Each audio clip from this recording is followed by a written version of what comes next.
Content warning. The following show contains smoking, discussions of fictitious violence, potty mouth language, and a few things that may emotionally activate quite a few people. We assure you that we're not coming for you. We're simply talking about things that happen in our world. Either way, viewer discretion is advised. Oh, look at you saying stuff all like that. You know what, dude? I'm trying to get back to the regular schedule. Okay, so let's just start the show. Oh, we'll start the show. You know I'm doing the music and all that stuff. Yeah, speaking of which, why aren't you doing the music right now? Because I haven't pushed the button. Oh, okay. Well, you could push the button. Yeah, all right. Yeah, let's push the button. That would be good. So push it already. I'm pushing it. I'll push it in my time.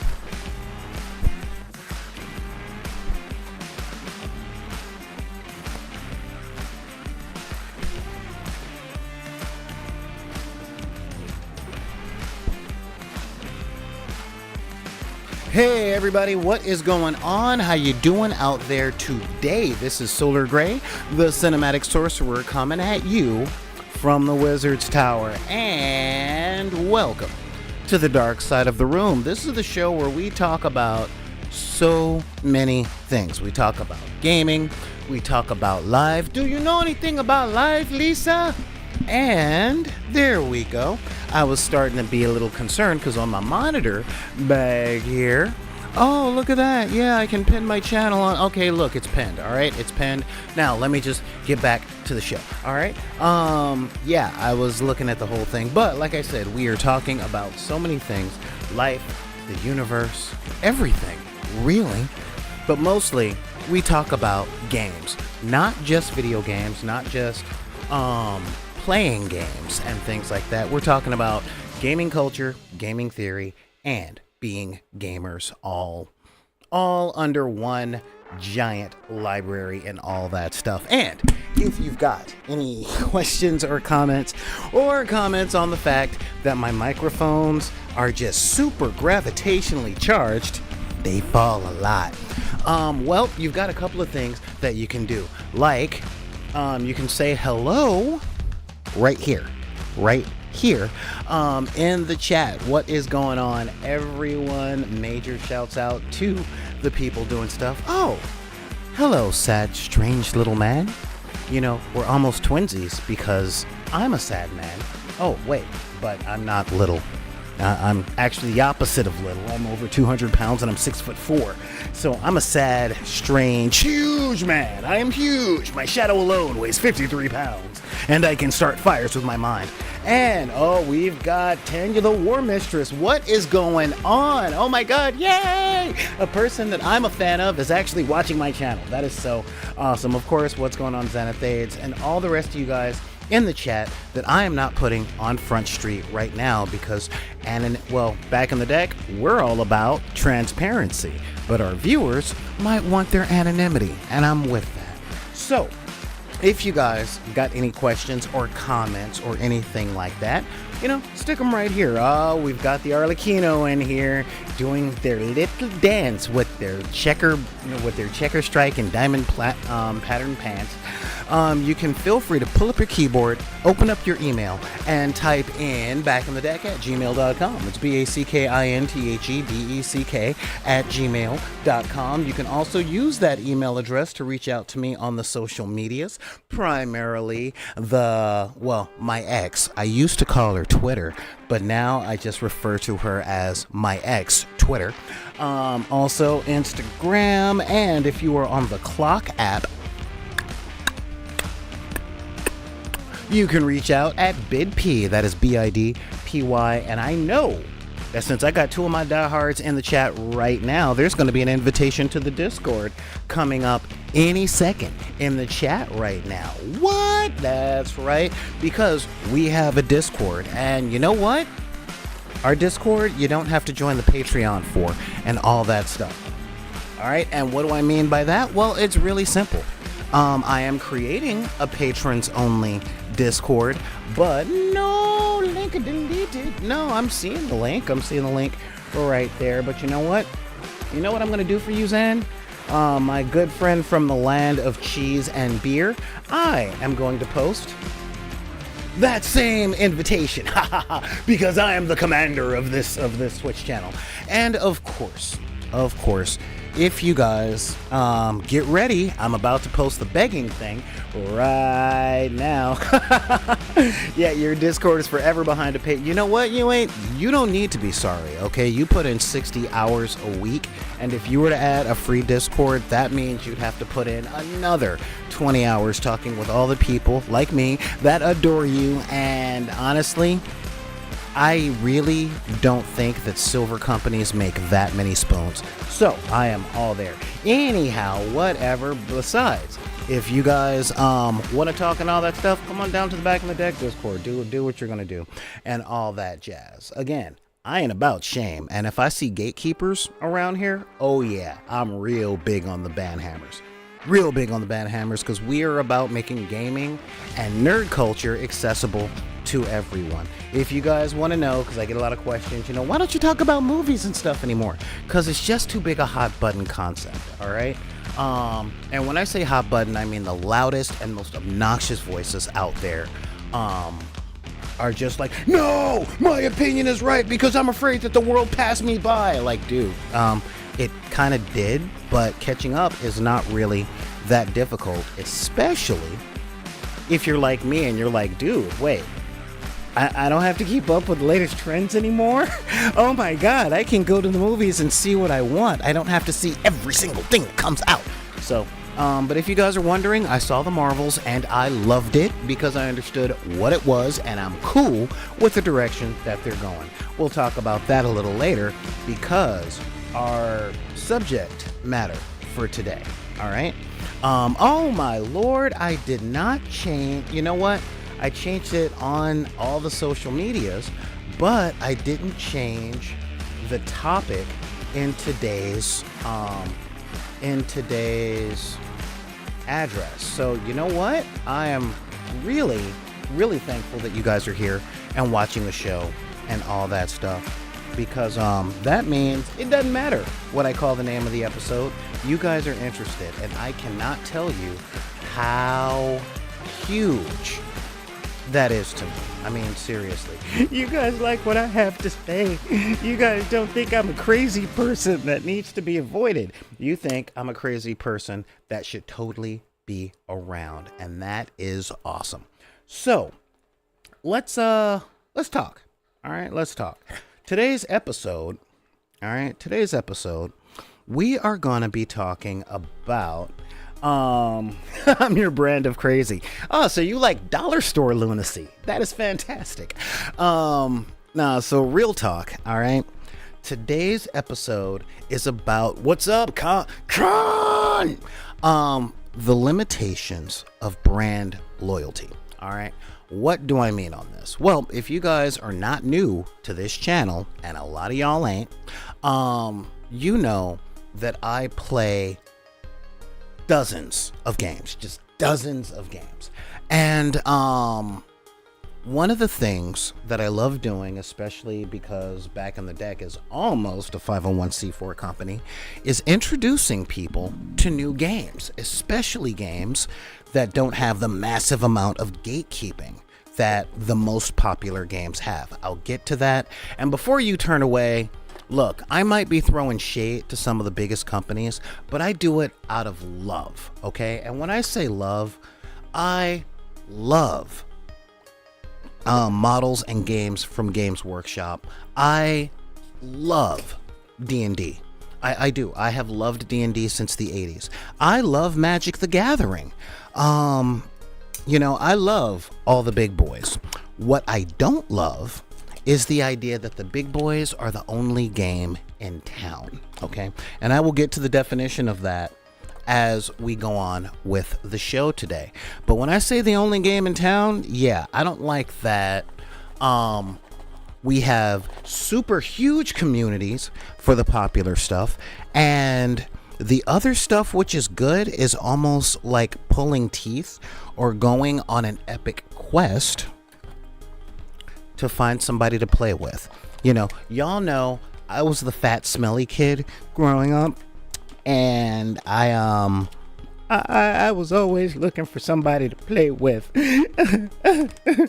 Nobody wanted to play with me. And now that I am well on the better side of pushing 50, I don't want to feel like that no more, y'all. I don't want to feel like I have to keep going, will you play with me, huh, please? Especially since a lot of gamers nowadays are young enough to be my kids, all right? And I'm like, oh, hello, person in their 20s and 30s that are playing with their little miniature people. Will you play with me? I promise I'm not a creepy person. I'm strange, but creepy has its connotation of danger, and I'm like, no, I'm not going to do anything super inappropriate. I just want to play pew pew with my little figures. Would you like to roll dice with me and pretend to be a wizard? That's really where I'm at. But one of the things I fall into, when it comes to teaching people games, or finding communities, all right, is there are impressive amounts of brand loyalties out there. And what do I mean by that? Well, as you guys know, I have been mini wargaming for 26 years, 26, 27 years. Desperately clawing at 50 to keep from getting past it. Are you kidding? I'm chomping at the bit to be in my 60s, okay? Like, real talk. I grew up around elders and stuff like that, and I always wanted to be like my grandparents, not my parents. Not to say that my parents weren't cool. My mom, as you guys know, meant the world to me while she was alive, and she's no longer with us because death comes for us all. You know, on this particular case, I hope it came really, really hard because my mom was that awesome. But anyway, yeah, I went there. All right. I went there. I'm terrible. All right. Or in the words of a popular YouTuber, sorry, children. Now, as I was saying, I love building communities. I love teaching people new stuff because I'm about playing. I'm all about playing games. I love playing games. I like the elements of pretend. I like the playing with the toys aspect. I like writing stories, and I like being around people who are emotionally engaged and stuff. Currently, I'm really big on that emotional engagement being a positive thing, okay? Because I know lots of people look for a review for any action movie starring a woman, and you will see people amazingly emotionally engaged, but that ain't the flavor I'm going for, you know? Being around people that enjoy stuff is contagious and beautiful and wonderful. And real talk, I like liking things. I really do. I'm really good at hate. I'm very, very good at hate. Don't get me wrong. I was a teenager in the 90s, y'all. We wrote the book, or we rewrote the book on hate ever since the 1950s and the American South. Go ahead and Google it. But really, we were really good at hating everything. It was like, God, it's not original. Like, isn't that your favorite band? Yeah, whatever. You know, I mean, that was really us. Everything was poser, sellout, and all that. Poser, sellout, not hard. Like, I think we were the most jaded adolescents ever. Okay, and at least until we had kids. And Z, y'all are killing it out there. I'm loving you guys. And look, don't make no mistake. I'm saying I love Generation Z. If you watch this channel, you know I got none but love for millennials. Okay, I love all people, and when everybody's going through a hard time, everybody's going through a hard time. All right, that's just the facts. All right. But I want to talk about brand loyalty, specifically the brand loyalty with the 3 biggest games on the market. And why? Because they pulled off something that if you take a college marketing course, you will see something amazing, okay? I learned when I was in college that a product has achieved apotheosis. It's practically won at capitalism when the name of the brand becomes the verb of the action. Now, back in my day, when I was a young man and I didn't need glasses, I just wanted them, we used to call making a photostatic copy of a document Xeroxing, okay? The most popular brands that there were and that there still are out there are things like Band-Aid, Xeroxing, Googling, all right? Like, seriously, you don't do an internet search. You Google it. I don't have a smartphone. I have either an Android or an Apple, and not a personal pocket-sized computer used for communication and information gathering. You see what I mean? Now, one of the biggest things that tie people into product loyalty is definitely a culture, all right? And again, the 3 biggest games on the market are, as we all know, Magic the Gathering, Dungeons and Dragons, and Warhammer 40K. And this is huge, all right? When I'm coming up with hashtags to send out for my announcements, I hate it because sometimes I could be talking about Carnivale or Dead Zone or my personal favorite, Grimdark Future from One Page Rules. I could be talking about the DC tabletop miniatures games, or War Machine, or X-Wing, or Star Trek Attack Wing, or even God, I want to call it Wings of Desire, but the one from Fantasy Flight that inspired all those. Or I could be talking about Star Trek Armada, or Star Wars Armada, or Star Wars Shadowpoint. Blades in the Dark. We're getting there. Okay, but I'm going through all these miniatures games I could be talking about. Okay, however, most people who are casual gamers or not gamers at all, they call it all Warhammer. Okay, and again, I just listed 8 to 12 different miniature war games outside of Warhammer 40K. And people ask, well, what are your hobbies? What do you like doing for fun? I'm like, I make toys and I play with them. That's just how I look at it. And then when it comes to tabletop role-playing games, you could be playing Esper Genesis, Blades in the Dark, Call of Cthulhu. I could just go on, but this isn't me giving social proof that I'm a freaking gamer. I'm not that guy. But again, people are like, oh, you mean D&D? No, I don't mean that particular game. I mean games like Dungeons and Dragons. You've got your flagship, but not every ship on Star Trek was the Enterprise. I'm sorry. And not every person in the Star Wars universe is a freaking Jedi. You've got pilots and smugglers and all that other stuff. So when it comes to brand loyalty, we have to ask ourselves the question.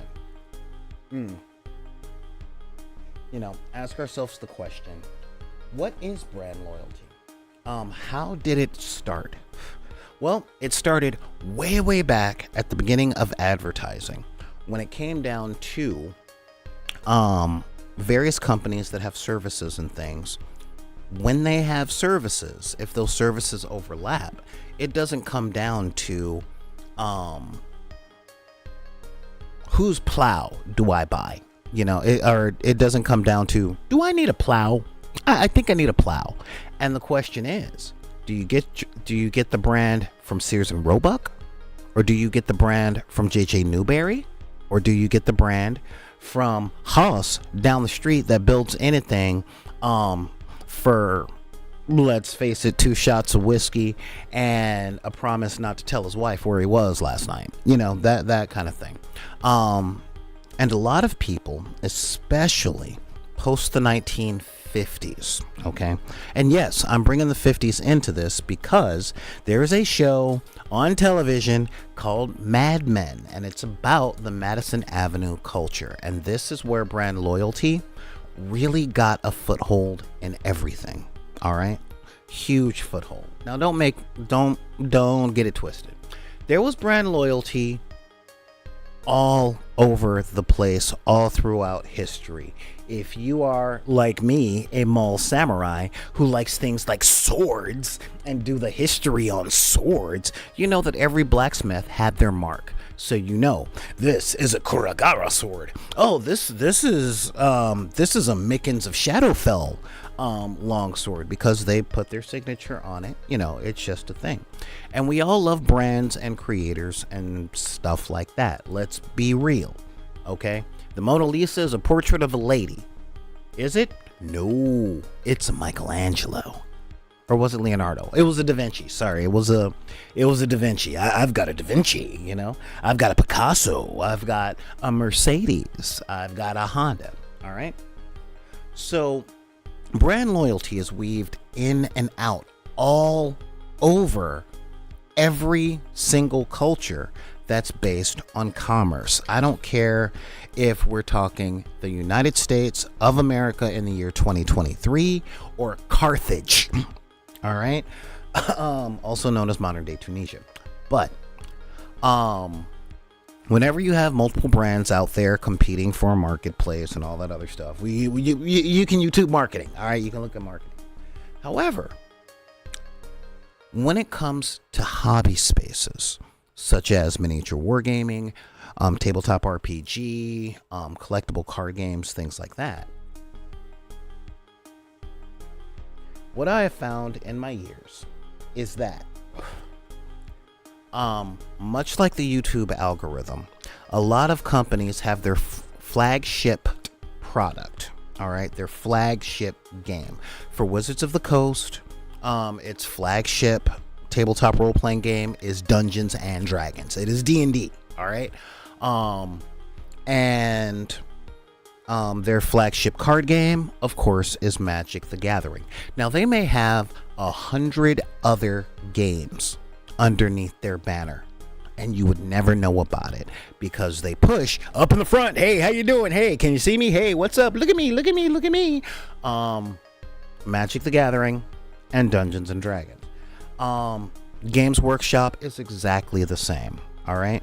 Now, I can tell you just off the top of my head that Games Workshop as a company creates 6 tabletop miniatures games, all right?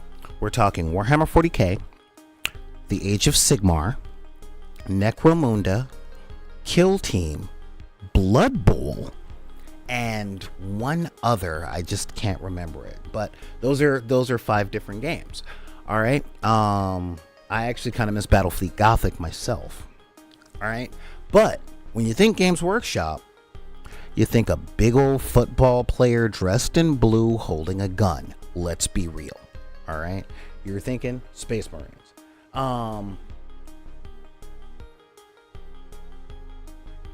And brand ubiquity becomes really big. Now, what does this have to do with brand loyalty?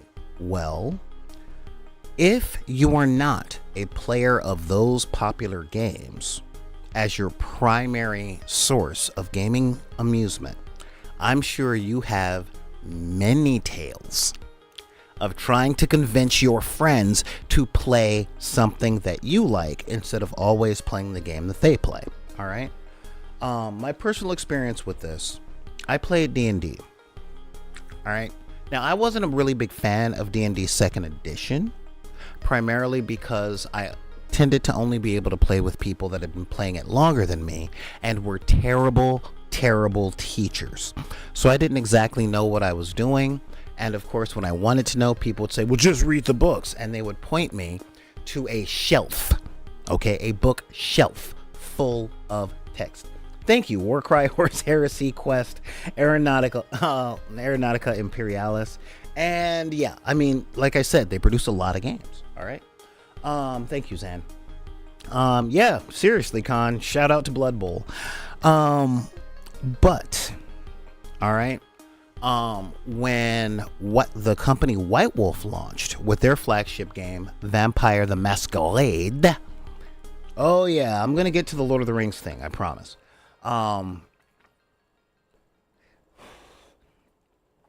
I was all in on that. But one thing I definitely noticed was every company has a flagship thing, and that flagship thing is specific to that company. That is their trademark thing. So I can take the 2 most popular role-playing games globally, being, of course, D&D, okay? Because when you say role-playing game, people hear Dungeons and Dragons, and of course, the Call of Cthulhu, all right? Or COC, because I'm not saying that as a word. I've already said one dirty thing this episode. But here's the thing, and I've talked about this a little bit, but today I wanted to go in depth on it, all right? Now, brand loyalty starts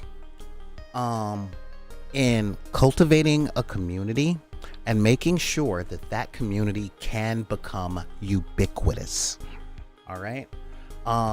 If you go anywhere that sells tabletop miniatures, I promise you, you will find something from Warhammer 40k or Age of Sigmar. You will find something from Games Workshop. They are everywhere. If you go anywhere that sells tabletop role-playing games, we are literally talking any role-playing store, okay, any friendly local game store, Barnes and Nobles, Target, you will find Dungeons and Dragons, at least here in the United States. It's probably that way for Call of Cthulhu in Japan, okay, but I'm not quite sure. I'm not quite sure because I haven't been to Japan since the turn of the 21st century. All right. So, when a game is super duper accessible, it creates a very large following. Okay. And where we're at right now in the 21st century is a large following with the illusion of accessibility. And what do I mean by the illusion? As you guys know, I live in Southern California, Los Angeles specifically. And I've spent a while trying to learn how to play Warhammer 40K. Now, with that being said, I have chosen two factions. Okay, two factions. Because I've learned that at least out here, there is a faction that you like, and everyone and their mother's going to say, no, just play what you like, blah, blah, blah. Shh. Shh. We deal with de facto, not de jure, okay? There are a lot of armies that players in every region just refuse to play, and there are specific armies that entire communities refuse to play, all right? The first faction that I tried to pick were the Adeptus Custodes because they're gold, they have filigree, they look awesome. I made an army. Could not get a game in anywhere because people said, oh, power gamer, and just didn't want to play. All right? And I'm giving them that benefit of the doubt instead of calling out a different thing that it might have been. That's for our meeting last night down by the docks. Thank you guys that showed up. But the illusion and the community thing for the brand loyalty is if you play this game, you can go anywhere. If you're out of town, you can go anywhere on the planet and find someone to play with. And that is generally true, especially now because of the internet, okay? It's really easy to get on Discord or Twitter or Instagram and say, hey, I'm going to be in this city. Where's the store I can find a pickup game? All right, that's real talk. But that's for the popular games, for the games that have that brand loyalty. And as y'all know, I don't do anything simply. So when it comes to creating a new community for a different game, there are a lot of pitfalls. But the number one pitfall is loyalty to the popular thing. All right, now what I want to get into is how these popular things created their brand loyalty and how they sustain it. We're going to be talking a lot about Wizards of the Coast and Warhammer 40K on this one. And I say Warhammer 40K as a company because there aren't as many Age of Sigmar players out there, and the people and the largest number of gamers specifically play those two games. And because of the ubiquity, the brand loyalty is so hard that it's almost like a war to create communities for games other than those two. All right. Now, the two biggest factors of the brand loyalty brought about by Games Workshop with Warhammer 40K and Wizards of the Coast with Dungeons and Dragons are longevity. All right. If you're a nerd or a geek or alt in any way, chances are you've seen a lot of things come and go. All right. A lot of things. I know as a gamer and a comic nerd, I have seen the opening and closing of dozens of stores all across the continental United States. Sometimes a gaming store opens and it's successful and it stays for 10, 12, 13, 25 years, but most of them are gone within 2 to 3. There are a lot of games that come out and they look like they have a good model, and sometimes they just don't pick up steam. They don't build communities, or they build communities and then the company does something and everyone just washes their hands of them. All right, I'm looking at you, Star Trek Attack Wing. You know, don't get me wrong. Fantasy Flight, who put out that game, essentially bought the Star Wars and the Star Trek contract to try and hedge their bets. And yeah, hey, what's going on, Kings of OFG, or Kings of G, or should I say Knight of G? Because yeah, because eyes can read.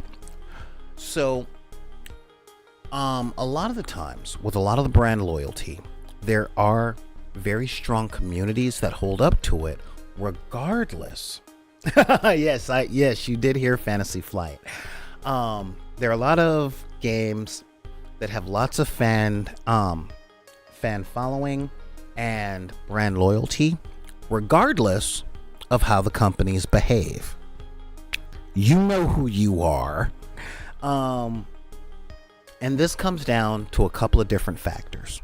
Factor number one is property. Okay? Now I can tell you, a game that is based on something with a large following built in will last for a little while. I can tell you my favorite card flipping game, okay, my favorite cardboard crack for years was the Lord of the Rings collectible card game from Decipher. Okay, it used art from the Peter Jackson movies.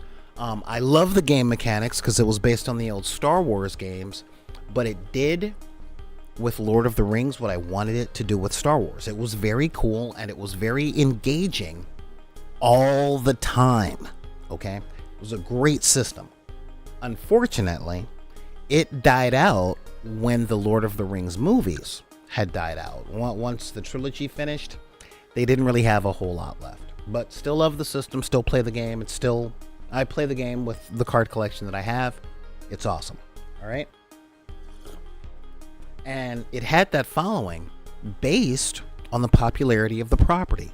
Okay, because let's face it, Lord of the Rings was the trilogy. Especially at that time. It had one of the best movie trilogies ever made in the history of cinema on one hand, and on the other hand, it had cross-pollination with the Star Wars community, who was already very angry at the prequels. So, talk about striking while the iron was hot. That was the time to do it. Even Games Workshop jumped on that bandwagon because that was when they started producing their Lord of the Rings miniatures game. Not just in the Games Workshop part, but in one of their affiliate or is it affiliate or offshoots or whatever companies, Sabretooth Games, and they made a pre-painted game for beginner gamers in the vein of HeroClix for Lord of the Rings. All right, 2003 was a huge time for the Lord of the Rings. But a good amount of that stuff died off. But the followings, they're like the Legion of Superheroes with DC Comics. A very loyal fan base that is always the same size, regardless of who jumps on the bandwagon and who dies. It's stable. All right. But let's talk about the big properties. All right. The two big ones, because their brand loyalty is the inspiration for this episode. So let's get into 40K. Okay. Yeah, I know this is why a lot of y'all are here. Let me check the chat real quick. So, yeah. Let's get into 40K. Now, 40K has one of the most ardent fan bases within their brand loyalty that I have ever seen. Cards on the Table, I'm not a big fan of a huge population of their community. I'm just really not. Understand most of the people down here that are 40K fans have politics I don't agree with and who are rather toxically male. All right. And if a person wants to challenge me for a fight for not liking, or to a fight for not liking something that they like, it's not exactly something that I want to be around, but that's just down here. I'm going to Canada. I'm going to Canada to find players because I have not seen any gamers in Canada involved with 40K that I have not gone, I want to play with you. I wish you were that way. I wish players down here were like you. I want to play games with you because you seem fun. I want to be at the table where you scream, wah, wah. Heck, eventually when I do get up there, I'm going to record my death metal track just so that I have wah. Hair flip. Yeah, I'm talking about you and a lot of the people that you work with. I'm a huge fan of a lot of the YouTube miniature gaming channels in Canada, from Mini Wargaming to Tanya the War Mistress to Play on Tabletop, who are my absolute favorites. Not just for their production values, but even their least social seeming person, or should I say their most aggressively antisocial looking person, just seems fun to play with. I mean, seriously, I'm like, dude, all of these people just seem amazing. I want to have ice cream with all of you. I want to provide ice cream and have laughter. That literally is it. But, again, that's the lonely fat kid in me talking. So, and not the one I ate, okay, but the one that I am deep down inside, who's the source of 90% of my insecurities. Sorry, the manifestation of 90% of my insecurities. I have family. We know the source. But when it comes to their brand loyalty, you will find everywhere online when you talk about why people like this game, and you will hear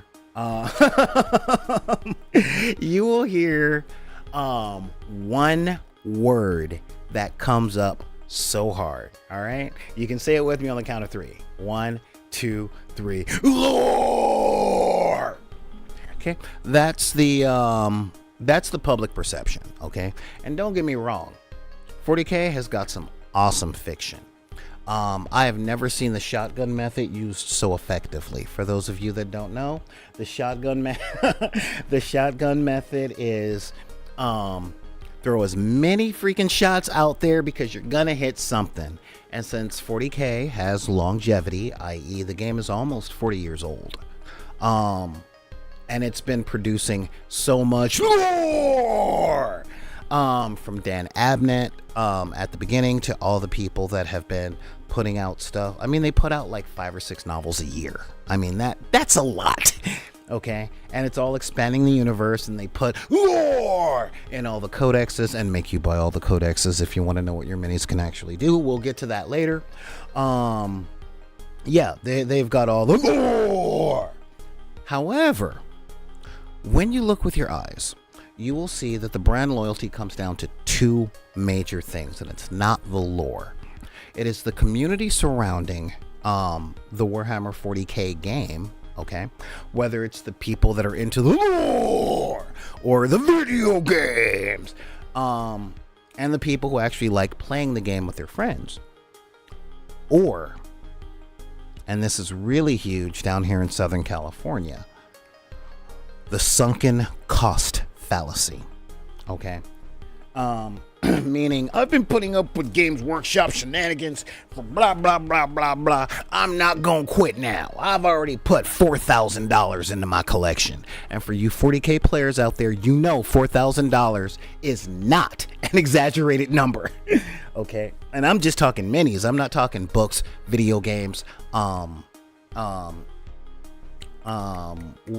else? Their stupid little app, terrain. All right, I'm literally just talking the figures, the pile of shame and the spare room that your relatives are just out of luck when they come over to stay with you, because that room is for my minis. You're sleeping on the couch. You know what I'm talking about. Yeah, I'm becoming that guy too. And there are certain pitfalls to this. Okay, now GW did very well set up a culture behind their IP. Okay, they really did. They have stores, they have official events. Believe it or not, the number one ways that most hobby people, and I'm talking from model train guys to 40K people to War Machine to Stargrave, if you're going to be painting little toy soldiers, there is a 70% probability that you are going to paint your soldiers within the framework of Games Workshop stores criteria for painting minis. Okay, they set the standard. Yeah, you know at least one guy that spent 10K. Like, facts. Okay, like facts. And I know I've spent over $6,000 on miniature wargaming over just the past 10 years. Most of that was in 3D printers and resin, but we'll get to that at a different point in today's show. All right.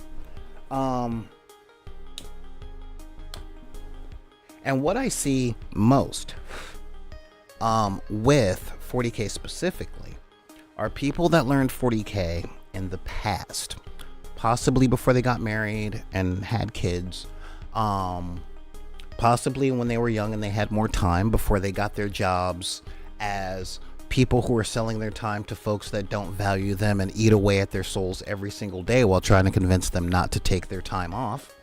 You know who I'm talking about. They may not play 40K anymore. However, when it comes to letting go of their miniatures, teaching them games that use agnostic neutral systems, they are so locked in to that 40K ethos that you essentially have to study 1970s communist brainwashing techniques just to break their commitment to that loyalty. And this is one of the pitfalls. Now, as you guys know, I am, well, let's just say I've been known to stand on a few street corners with my t-shirt tied in a knot right above my belly button for One Page Rules' Grimdark Future. Okay, I'm only recently learning how to play 40K, and I said it and I will keep saying it. I have chipped teeth on learning the rules because it's so crunchy. All right.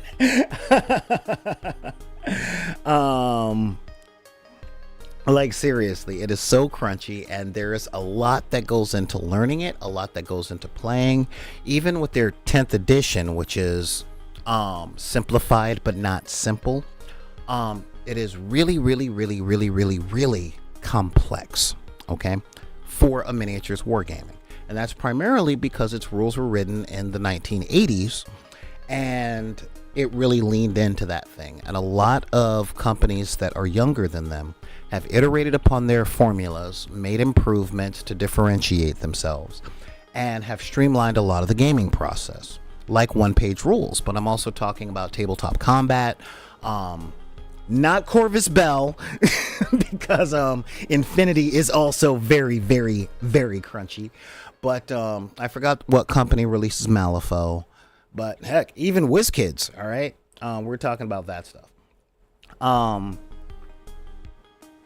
And that's not too bad. I make poor, let's see, we've got the War Mistress saying 10K. That's not too bad. I make poor financial decisions, but at least I insured my collections. Yeah, real quick.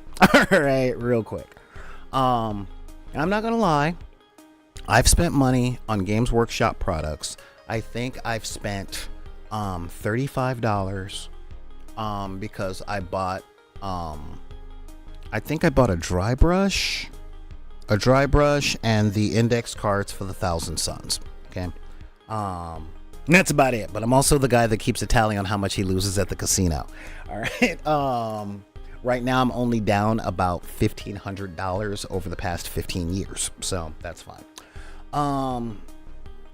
My God, yeah, that Neurospice, man, it's like MSG. It's MSG or sugar. It's in everything. But when I try and teach one-page rules to people, they are just so locked in that mind prison of brand loyalty to Games Workshop that they find it very difficult to use those minis for anything else. Now, as you guys know, my preferred game that isn't Warhammer 40K are both Dead Zone and Carnivale. All right, those are my two favorites. You know, they're dynamic, and outside of that, and again, I love Grimdark Future. All right, kind of leaning away from the fantasy thing. That's for racial reasons, because I live in the United States, and we don't talk about that stuff too much on this channel. But what are the pitfalls to the brand loyalty? Well, number one, the pitfalls of brand loyalty is a lot of times people commit to a bad idea. All right. Let's take tournament culture. All right. And when I say tournament culture, a lot of games have a lot of organized play. All right. However, the organized play culture, you sometimes have to take a whole associate's class, like if you're a brand new player. Let's take Magic the Gathering, for example. Tolkien-esque high fantasy, okay? Now, when you take Magic the Gathering, there's Friday Night Magic at almost every friendly local gaming stores. And you have Commander, you have Archive, you have total stuff. But there is a huge amount of gamers that look at all competitive play less as a game and more of a sport, okay?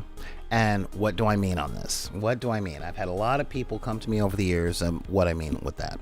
Well,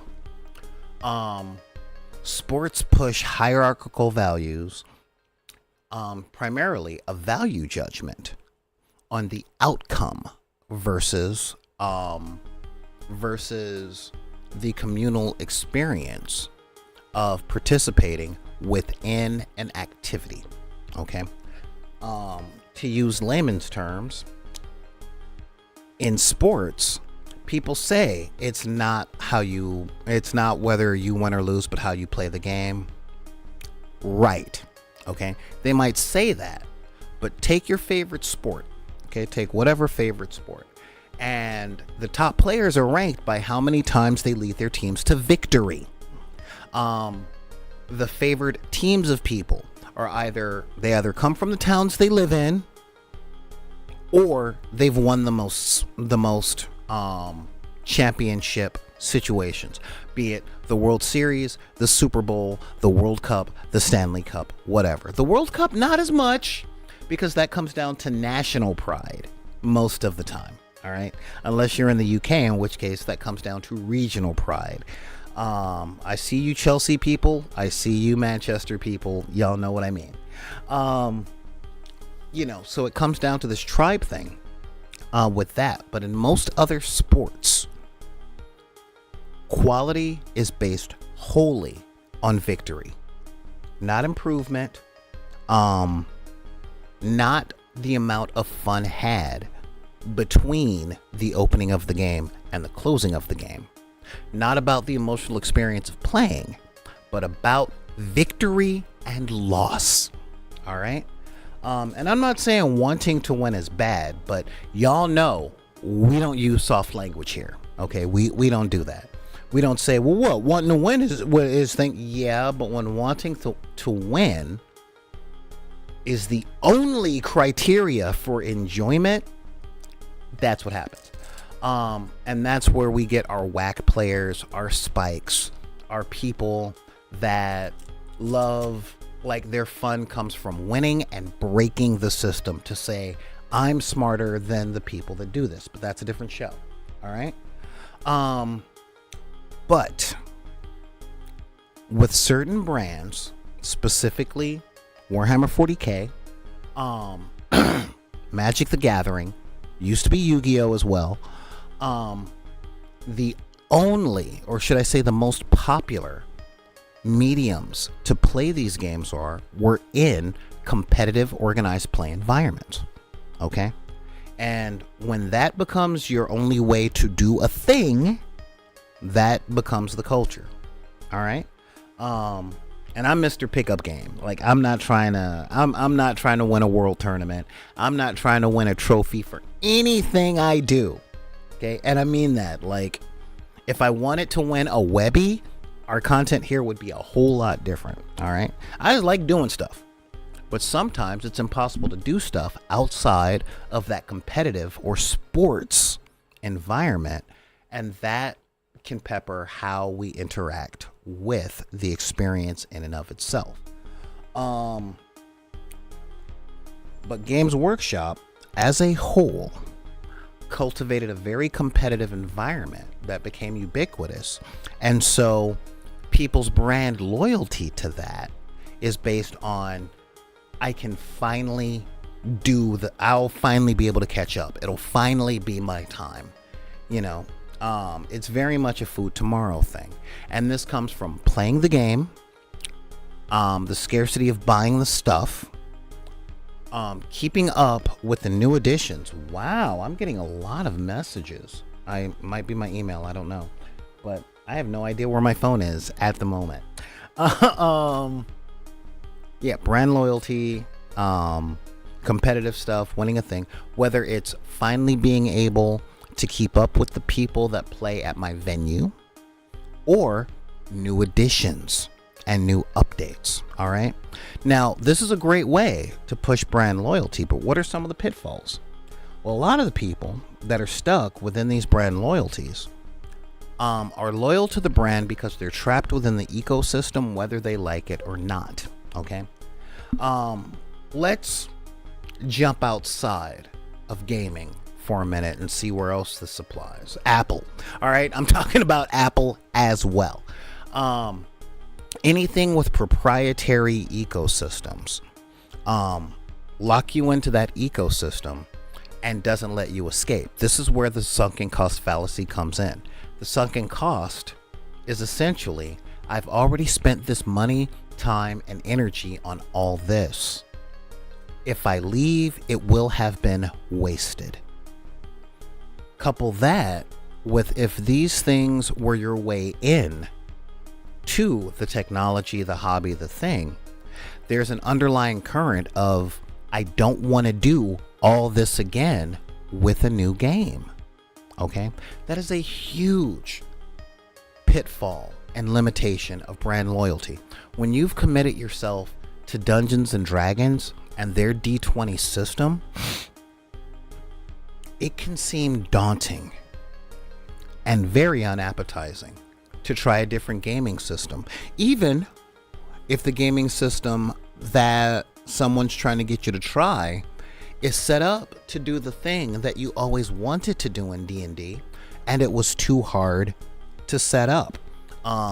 Attila Khan brought up Blades in the Dark earlier. I will tell you, okay, I know a great deal about Dungeons and Dragons 5th edition. Okay, I do. I know why it was written. I've played the game. I know how to break the system, all that other stuff. And, but the fact of the matter, okay, the fact of the matter on this is that whether or not I know how to play Dungeons and Dragons 5th edition, there are certain games that Dungeons and Dragons 5th edition are not designed to do well, such as horror survival, heists, what's the point I'm looking for?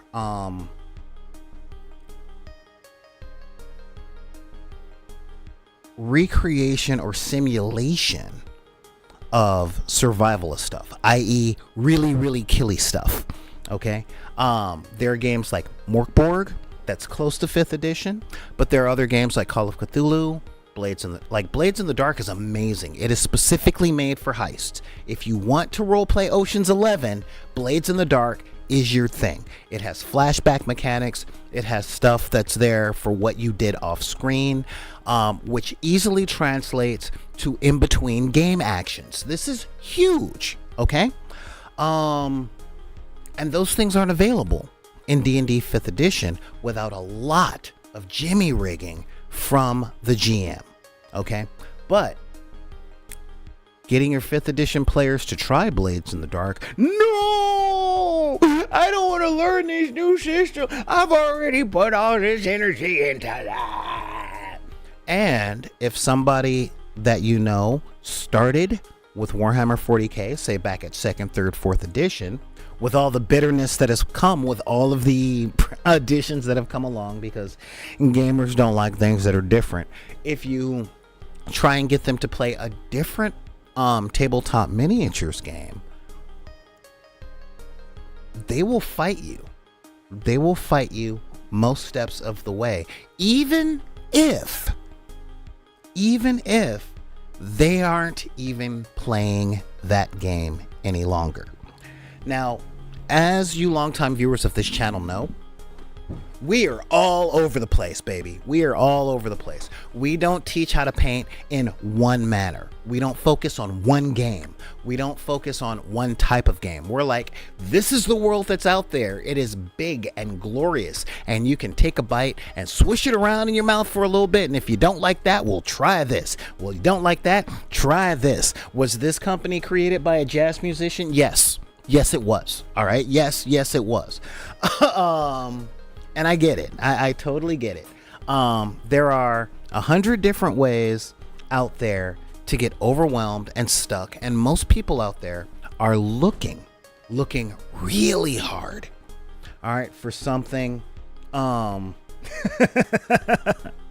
looking for something to believe in, something to cling on to, looking for some sort of stability. I just need something that won't change. Okay. I get it. I totally get it. And I'm putting this out there right now.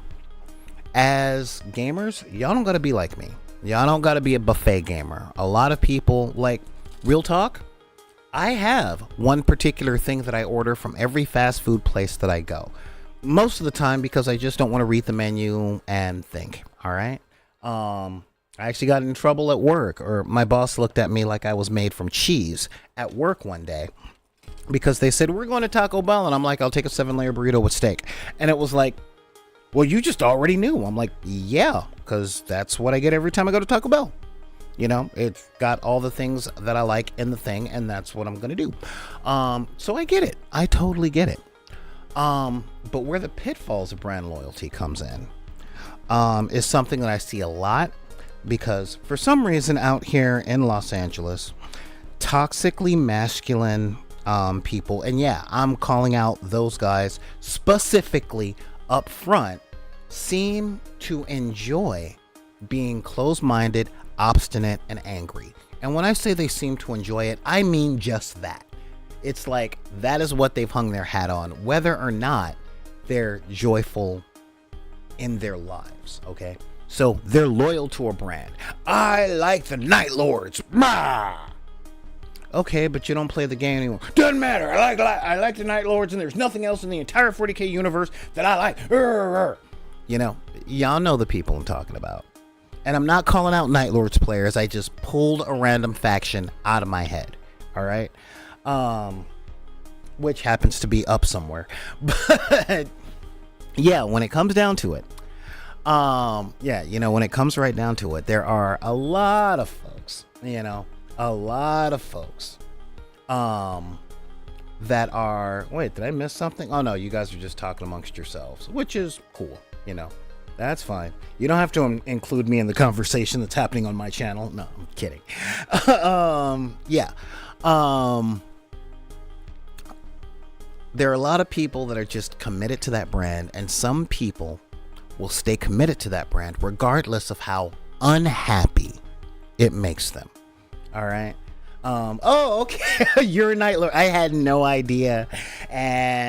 But But I thought I did hear someone's bank account screaming at the last GW announcement for the new Kill Team box. We'll talk about that probably Friday. Yeah, seriously, I didn't know you were a Night Lords player, but yeah. I know my wallet started screaming when I saw that Kill Team box, and I'm like, nope, nope, nope, I'm not giving him any money. Man, I don't have any money. I got too many bills. But I'm like, but if I had the money, I would really. No, no, we must show discipline. And so, yeah, a lot of people commit themselves to that, even though it makes them unhappy. And I know a lot of people that do that. And this is one of the things that comes down, that really comes down to those pitfalls of brand loyalty. You know, there are lots of things that you can do, like real talk. All right. I want to talk about brand loyalty from Games Workshop in regards to WYSIWYG. That's right. What you see is what you get. Now, I'm putting this out there because I'm all about disclosure. When I play games, I want to play a game, okay? And when I say I want to play a game, I mean I want to play a game. If we are going to play a game that has pieces, I would like to play the game, all right? And a lot of people are like, well, yeah, I'm with you. And I'm like, meh. I have seen more times than not people losing their enjoyment from the game because the model isn't a 100% representation of what's on the page. They play WYSIWYG. What you see is what you get. You know, and your figure doesn't have a bazooka, therefore the bazooka that's on your character sheet that is part of the game mechanics are not there. Blah! And guess where that came from? That came from Games Workshop. That came as part of their culture because they put that together to sell more models because they're a business and they got to keep their doors open, and that's fair. Okay, and when I'm at Games Workshop stores, I play by their rules, but when I'm not in Games Workshop stores, I do not recommend for anybody to stay loyal to playing the way you must within their environment while you're not side. Oh, well, thank you. I'm glad that's leaving GW culture. You know, and when I say I'm not a WYSIWYG guy, I have been known to use the Space Marine proxy on my Monopoly board. Okay? I've been known to, hey, can I get in on your game of Munchkin? Yeah, sure. But we don't have any little tokens because we play Munchkin with the board. It's okay. I've got a hero click in my pocket. You know, you know, I mean, a meeple, a counter, they are representations of a concept used to play a game, and I enjoy playing games. But I've seen more often than not people get so caught up on an aspect of the game that has absolutely nothing to do with gameplay as mechanics and everything to do with the culture that was cultivated for the loyalty of the brand. Okay? And what do I mean about that? I mean, but my immersion! It takes me out of the game. Now understand, this is kind of my old man yelling at cloud moment. Because when special effects in movies aren't great, it doesn't take away from the story for me. Okay? And that's because I'm old, okay? I'm old. I'm pre-CGI.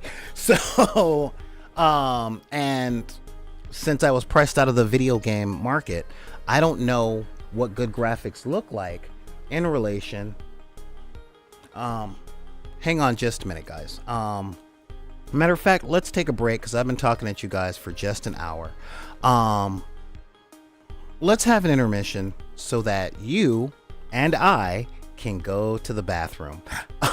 We will be right. But yeah, that's right. Old man yelling at cloud. What? I'm being real.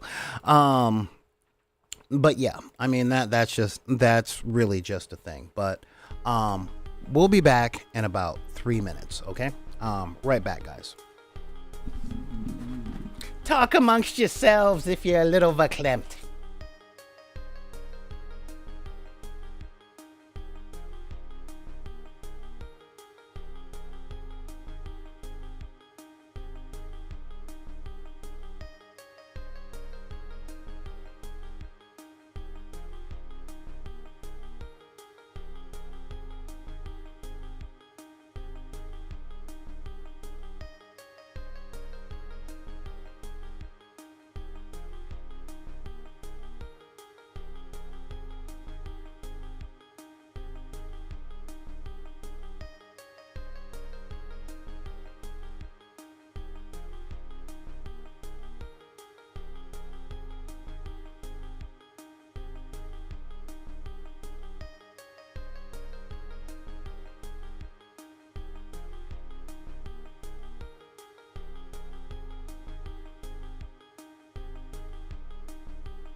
Talk about the complications of drinking all this coffee on camera.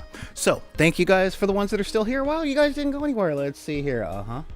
Yeah, I can't imagine a situation where it might be an issue. I can't tell minis apart, but WYSIWYG is just one of the numbers away to solve problem. Yeah. That is definitely one of the things. As I was having my old man yells at cloud moment, why are you out there blocking my heat? Yeah, there's a lot of people that are like, oh, but my immersion. And I'm like, guys, these are games that we play with our imagination. Just turn yours up just a little bit of a notch. But again, this is all cultivated within brand immersion, okay? Or not immersion, sorry. Cultivated within brand loyalty, all right? Now, I'm going to tell you guys something. You know, disclosure time. As y'all know, I grew up po, okay? And I'm talking like poor, all right? Not as poor as some of my friends. I found out that one of my friends, like, only had these small rectangular objects called books. They didn't have a big rectangular object that spit moving pictures out in front of people. But, you know, when I got done watching Reading Rainbow and Sesame Street, you know, we didn't have a lot of toys. Okay, I really didn't. I think I had 2 Silverhawks and 2 Transformers, and I was a child in the 80s. Okay, in the 1980s. So we're talking He-Man, Transformers, G.I. Joe. You know, seriously, the most name brand toy I ever got was called a Sectar. And that was because it was in the dollar bin at Toys R Us at the time, or the super discount bin. And that's what gave me my love of puppets. Okay. But outside of that, because of the Reading Rainbow episode called Easy Origami, look it up on YouTube after we end the show today. I made all my toys out of paper because that's, you know, my mom was supporting like 9 people, okay, on her 2 jobs and my great grandparents' Social Security. That was it. So the house was always crowded. And me being the youngest meant whatever I got was broken, disrespected, taken away, or thrown away by an older brother. All right. It sucked. But since my mom worked at a hospital, it was easy for her to acquire reams of printer paper or reams of typing paper at the time and bring them home. So out of each sheet of paper, I got 4 little toys. All right. Because I learned origami from my local library. And thus began my journey in being an otaku. Anyway, you would call them weeaboos nowadays. So given that I never had the store-bought proper materials to do what I wanted to do, WYSIWYG is not something that was intrinsically there within my internals. This is one of the reasons why I talk so much about it not being necessary, okay? That does not mean that since then I've not seen what happens when you have WYSIWYG models that are painted to a very high standard on a board that looks amazing. I've seen it. It is awesome. However, it is not the baseline requirement for playing games. All right. The first guy that I knew that played Warhammer 40K that didn't treat me like I was an alien, he told me that, you know, back in 2nd edition, they were playing with pennies and nickels and quarters to represent infantry and heavies and all that stuff. I'm like, oh, that's pretty cool. That's really cool. Oh, you guys are talking about swappable weapons and stuff like that. Yeah, I totally get that. And I'm really big on magnetizing figures. Partly because, you know, magnets, how do they work? And second, if I'm going to 3D print something, I might like the way that all the options look, so I'll print out all the weapons profiles. Or if I'm playing with somebody that just can't play the game because their immersion So I'll be like, you know what? There you go. This is the This is the one out of the Leviathan box set. Although most of my minis comes from like Apex tabletops. It's a thing. But the drawbacks to brand loyalty is that you get caught up within the culture of the brand, and that can close the door to so many fun experiences that you may have access to otherwise. Okay? Again, hang on. I recently met someone who's on my Discord, and he is so cool. He is a teacher like me, and he taught me how to play Kill Team. And in exchange, I taught him how to play Grimdark Future Firefight. And he's like, you're absolutely right. This is a great palate cleanser between games that have a whole lot of crunch. And I don't have to change out my miniatures. But of the 7 people he was standing there with, he was the only one. Because everyone else is like, no, I don't have it in me to learn another game. And it's like, okay, that trap of brand loyalty can create some kind of mind prison. This is another limitation and drawback to brand loyalty. All right. And this comes in. Oh man. And this can manifest itself in the form of one of my other points here, which is perception of size. Okay. What do I mean by that? Well, if you have been privy to having a not great teacher try and teach you a game, the first thing that every terrible teacher does when trying to teach a game that they are passionate about is they try and infuse all the passion that they have into the new player. Okay? At first, all at once. Okay? And this can be so overwhelming because it makes the scale and scope of the brand seem way bigger. Okay? What do I mean by this? Well, back in my days at a role-playing game store,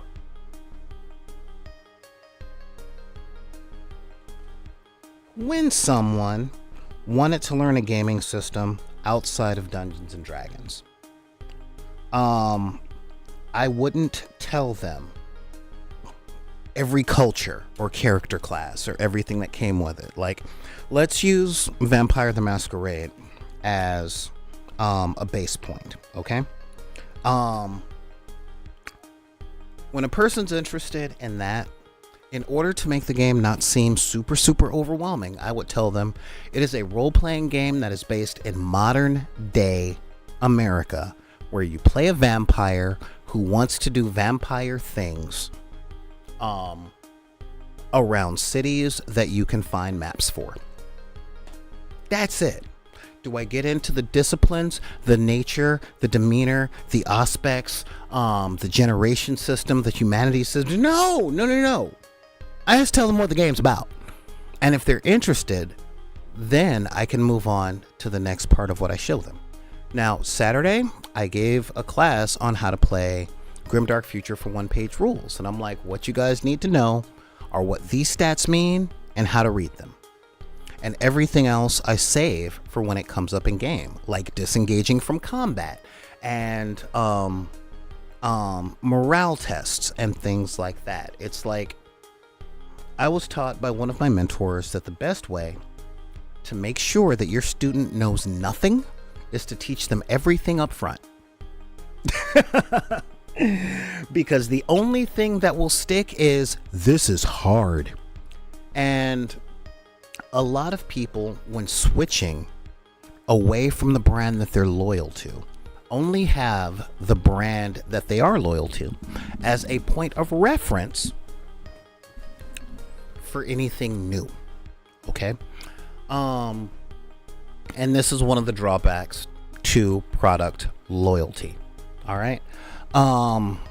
If you talk to anyone who's used an Android or who has switched between Android and Apple, you will see exactly what I mean. Now, I use both because I do a lot of filming with cell phones, okay? And pro tip, for your TikTok videos and sketches and things like that, and battle reports, okay? You can film everything on cell phones. That's perfectly fine. And so I go on things like Facebook Messenger and I buy like people's old phones for like 10 to 20 bucks. All right. But sometimes those are iPhones. Sometimes they're Androids, and I have to know how to use both. And swapping back and forth between the systems takes a lot of code switching. Okay. Takes a whole lot of code switching. And a lot of people look at the need to do something different as just too much. Okay. And I get it. Okay. And when I say I get it, that means I know where it comes from in a lot of places. And the one thing that I include in every single lesson is this. These are the things that we do for fun. The fun is baked into the system that we are playing. The things that can get in the way of our fun is how we perceive what we're doing. Okay. Now that is a very wordy and neurospicy way of saying it's just a game. Relax. Okay. And as you guys have heard me say on this show before, it is not an indicator of your character as a person. It is not a 100% irrefutable and marketable way to assess your intelligence. It's just something to do for fun.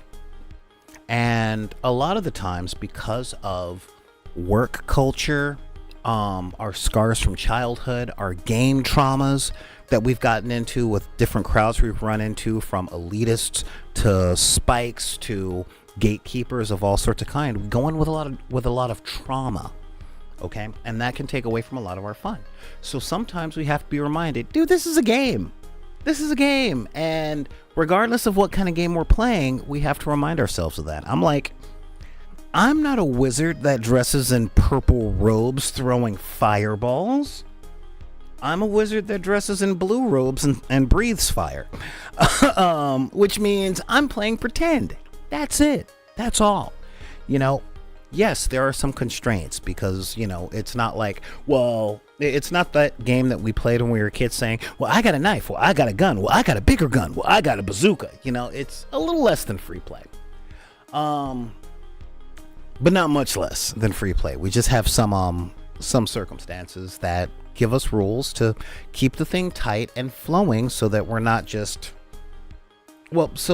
playing the game like 9-year-olds with massive attention deficit disorder. Okay. But when people are stuck in brand loyalty, it builds a paradigm of not just, this is how I play Dungeons and Dragons, but this is how I play role-playing games, regardless of the system or the company that publishes it or the genre or the type. A role-playing game is this. And that's not really the case, okay?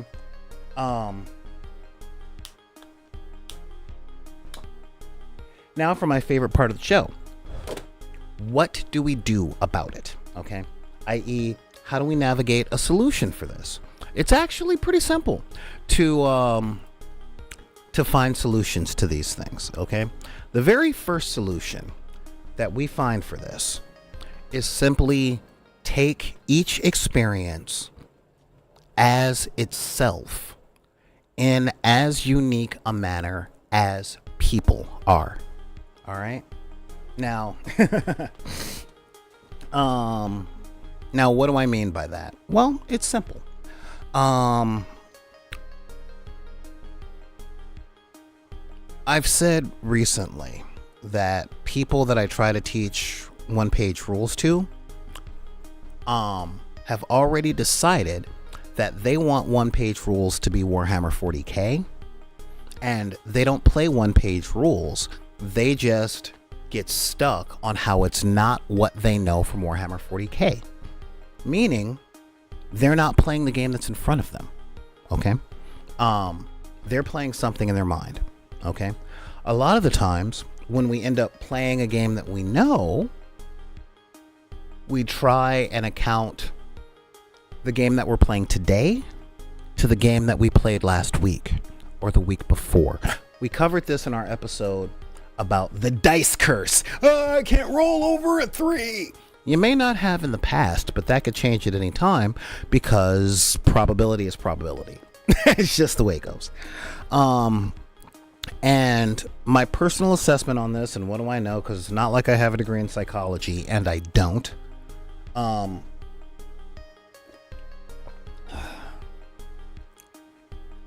Gaming trauma that comes down and makes people and tilts people is defined by the ability or the inability to take an experience as it's happening due to not being able to heal from experiences from the past. Okay? And this is really big. This is a human thing. This is not me looking at you guys out there in internet land saying, you just need to get past your trauma. No. I'm old, but I ain't a boomer. Okay, those are my parents. But what I am saying is recognize when you are playing a ghost and when you are playing a person. Okay? A ghost is anything from the past, a non-corporeal, ethereal experience that cannot be observed by others. This is huge, okay? Because a good amount of brand loyalty is based on our history with the thing. And if our history with the brand is the thing that we are committed to, as I said earlier, we're cutting off our opportunity to build new memories. Okay? This really hit me back in 2009. Okay? I was living in the suburbs with a bunch of 20-somethings who were committed to living in the past that they perceived their parents had instead of living in the time and place that they were. Now, I had a special advantage. One is my neurospice superpower. And second, I didn't grow up in their culture, so I didn't know what they were yearning for. I had to deal with where we were, what we were doing, and what was around. And at the time, I spent my days in coffee houses. I spent my nights playing music at a bar, and I could cover my rent. Things were going pretty well. But a lot of people were caught up on what they thought being an adult was supposed to be and all that stuff. And they were literally interacting with so many ghosts that had been put on them by their parents, their culture, their society, that they were super unhappy with their lives as they were. Okay? And these are people, like, I don't want to be that guy going, you don't know how good you got it. But fact, most of the time they complained about having things that I would have killed for. Okay? Just cultural differences. The difference was that I was happier than they were because I looked at what I had. I lived in the present and I moved forward instead of complaining about the present because it wasn't the past. You get that? And the pitfall of brand loyalty is that a good amount of it is based on the past. Okay? And I mean that. Now, I'm not saying I don't have brand loyalty. I smoke one brand of cigarette. I only buy one brand of car or one brand of vehicle. Actually, you guys know I'm a biker. I don't ride Harleys. I ride Hondas. I like Hondas, and I like how easy they are to repair and how much I've learned to repair Hondas. But that doesn't mean that I'll never buy a Yamaha again or I'll never get an Indian. It's just that's what's there in my price bracket. And I've got dreams. Okay. But I'm not loyal to the brand of that dream. In short, I didn't fall for the marketing. I couldn't, money was not regular enough for me to go chase those dreams. Even if you look at my 3D printer farm, I've got a minimum of 3 different brands of 3D printers, technically 4. But at the same time, I'm a function over form type of person. That's the scientific background. Does this thing do the thing? Yeah, I need to do the thing, so I'm going to grab that object. That's how I am. Now, don't make no mistake, okay? There are certain brands and stuff that I do push, but I'm not 100% locked in there. I love Apex tabletops for their spacemen. I love them. I love the design. I think they look cool. I've shown them on the channel. I love the orcs from Gears and Guts. Those guys are just, those look like my orcs. And they're not a publicly traded company and all that stuff. My favorite public traded game company that produces orcs, should I say my second favorite orcs, are the ones from Mantic. I like the Mantic orcs more than I like the Games Workshop orcs. However, I'm not the give me what I like or give me nothing at all. Okay? I talked to a friend of mine about this, saying when I'm starving, I'll eat what's there as long as I can digest it. Full disclosure, I can't digest chicken. I love pork ribs. Love barbecue ribs. Love them. God, I eat them by the pound when they're available. However, when they're not available, it's not like I don't eat. I'm happy for a turkey sandwich or a ham sandwich. If I had to choose between ribs and a ham sandwich, I'll take the ribs. But if the ham sandwich is what I got, that's what I'll eat. Okay? And this is the stuff I wanted to share with you guys today, because for ourselves and the people we care about, like our gaming friends, it is very, very, very important to try and help them out of the mind prison and the limitations of their brand loyalties, especially when you want to share your joy with them.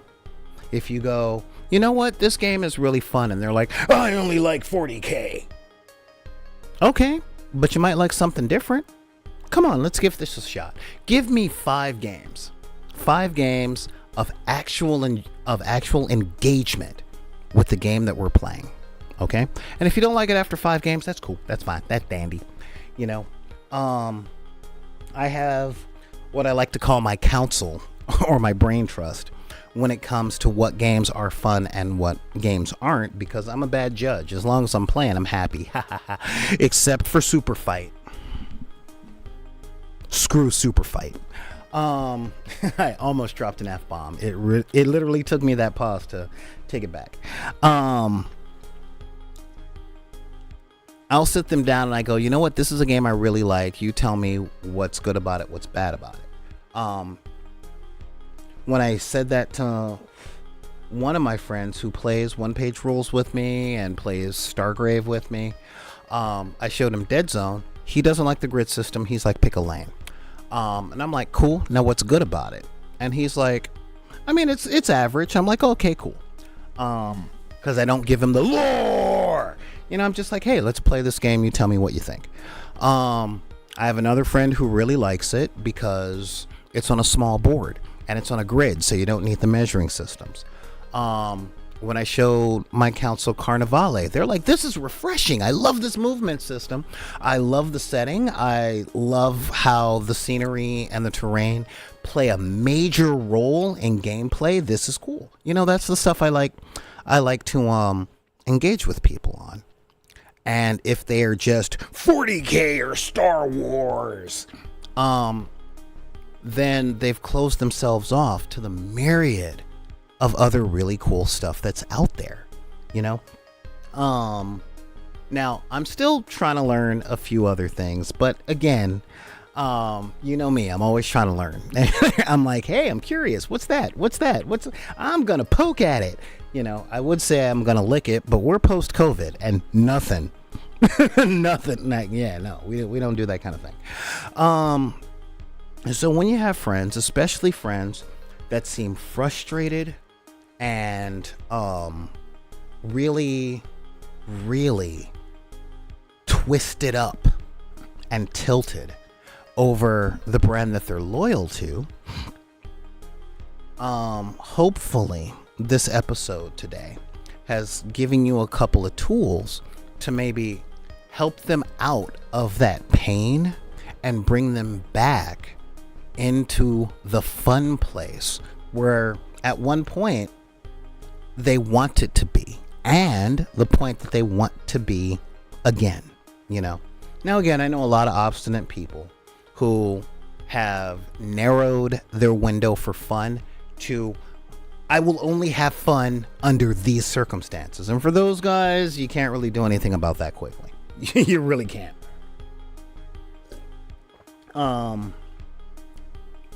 But part of being a decker is to try and help other people be happy. And since I am the prime decker, you know, opening up the gate to helping people be happy, that's a really big thing. So I do my best to cultivate these tools. Not all of them are field tested, okay? But hopefully some of you guys today have gotten a few tools to help you guys pull yourself out of, or help pull friends out of the limitations of the loyalty that they have to brands, okay? Because again, guys, the world is so big and full of so much stuff. And unfortunately, the world that we live in right now will show you 1,000 flavors of the way that life can suck. It's just every single time you turn on the TV, Eskimo, Eskimo, Eskimo. If you know, you know. But there's way more things in the world than that. I don't know the ratio of suck to happy, but what I do know is that the happy stuff isn't really pushed. And what we try and do here, and this is to you guys that are new on the channel, is we try and look for ways to make things happy, specifically with our hobbies and our games.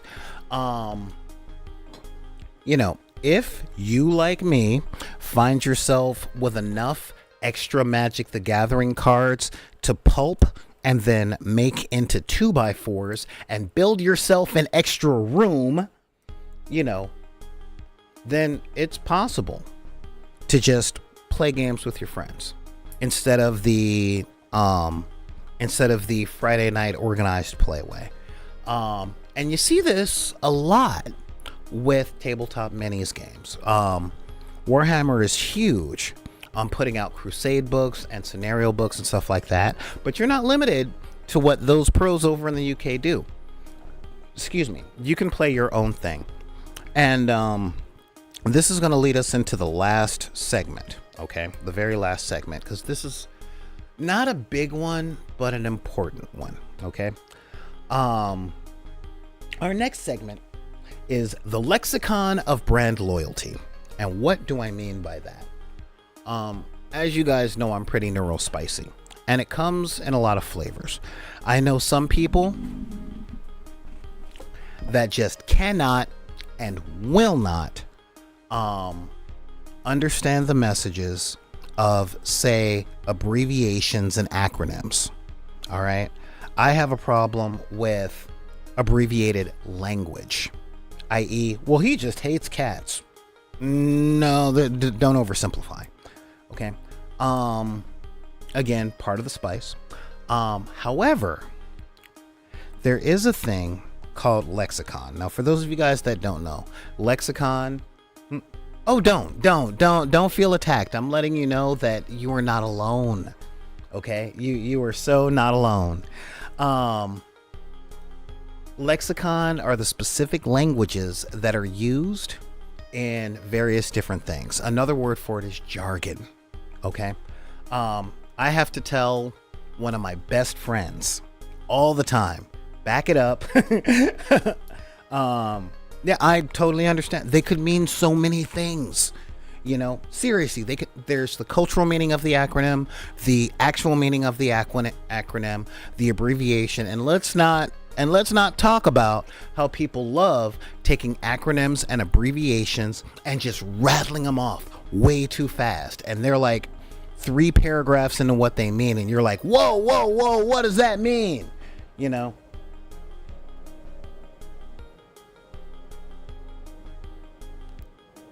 Zan, you're adorable. You're just adorable. And knock it off. And so, as I was saying, I have a friend who uses a lot of the lexicon for every game that he's telling me about. Okay. And I'm like, dude, stop. I don't know what that means. You know, I don't know what you're talking about. I don't know about increasing your gorb the forb for the zorp bazorp on the miggity wob. Okay, I don't know what that means. All right, how does that game mechanic work? Okay, and when people get stuck with brand loyalty, they speak the language in a fluent manner and they forget that other people don't. Okay. My main Warhammer guy talks to me like, oh no, I'm not really one for match play. I like narrative play. And I'm like, what does that mean? What is your narrative thing?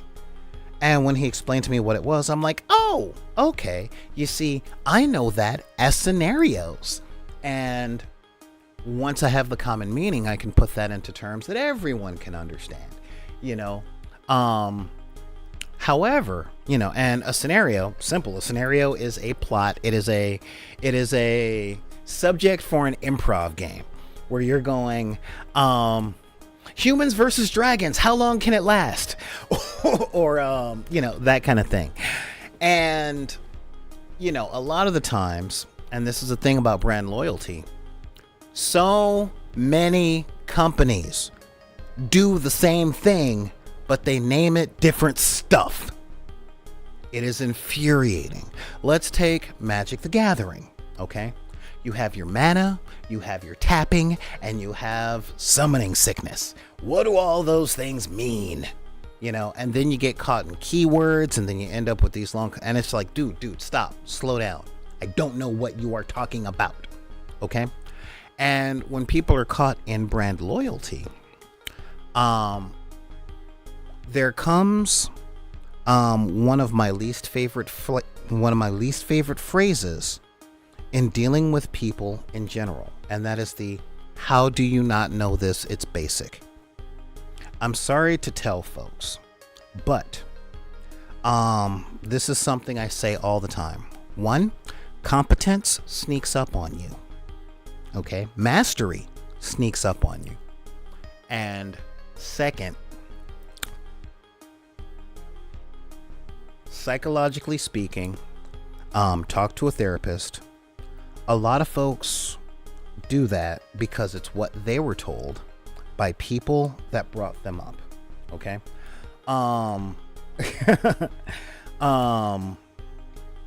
And if you are Generation X or younger, chances are you were brought up in environments, not just your parents, but I'm talking teachers, police officers, people behind counters. You're probably brought up to believe that you are a burden, or that you're smart enough to know what I should be telling you right now, but I'm scolding you for not knowing. All right? I understand all that. But this, how can this person not know this is very basic stuff, comes from a place of low self-esteem. And when I say that, again, you can feel free to at me at backinthedeck@gmail.com. When I say that, I mean, how can that person not know that? It's basic. Because if I can understand it, anyone can understand it, because I'm not that smart. I'm not special. I'm no better. And it's like, whoa, stop. I'm here to tell you right now that if you do anything regularly for 3 or 4 months, you're better than the person that's just starting at that thing. Okay? So how can they not understand how to come up with a freaking bonus thing for all this stuff? It's really simple. You just take your strength bonus and then you add your proficiency bonus and then you divide it by the weight of the thing that you're doing and how and the distance of how far they're going to be throwing it. And everybody knows that every square on a map is 5 feet. Stop. Not everyone does. And you just talked about a differential equation that you learned in the field. Okay. I'll tell you a straight up story. Okay. Straight up story. At the worst job I ever had. Okay. And I mean, this job literally, like, if you guys don't know, I have tendonitis in every cluster of joints on my entire left side. Okay. I will never be ripped because my tendons are messed up to the point where I can't do more than 5 push-ups. Okay. And that's on my best day. I could do one hand push-ups, but I don't want to be like that guy from Lady in the Water. If you know, you know. And with that being said, part of that job, this was landscape supply. Okay. And part of our job was to put liens on the properties of the homeowners, whose construction companies didn't pay us for the materials that we sold to them. Okay. So what does that mean? That means if you hire a construction company that buys materials to, say, put in a pool at your house or make a water feature or put bricks somewhere, if they don't pay that company, then that company takes your house. Okay. And I was the guy filing the paperwork to do that. And I'm like, hold up. So if Chad over here gets this construction company to put in a deck, if that company doesn't pay us, we take the house. What's up with that? And my managers were like, well, dude, if you're going to get some work done on your house, if you're not smart enough to do the research on who you're hiring, then, you're just too dumb to own a house, because everybody knows that this is a thing. And I'm like, I've never owned a house. There are no classes in regular school to own the house. You see what I mean? This is jargon in the field. And where that was coming from at that point was justification for putting people on the street and having to deal with the conscience behind it. But that's for our meeting Tuesday night down by the docks. However, the idea of, if you do this, you have to know at least this, says who? This is my point. There's a reason why every single role-playing book that you buy, regardless of what company you buy it from, explains what dice are. Don't believe me? Go to your shelf, pull down a role-playing game, and they will say what a D6, what a D20, what a D12. They will say what it is, so that when you're reading it and it tells you to roll 3d6, you know what they are talking about. And why?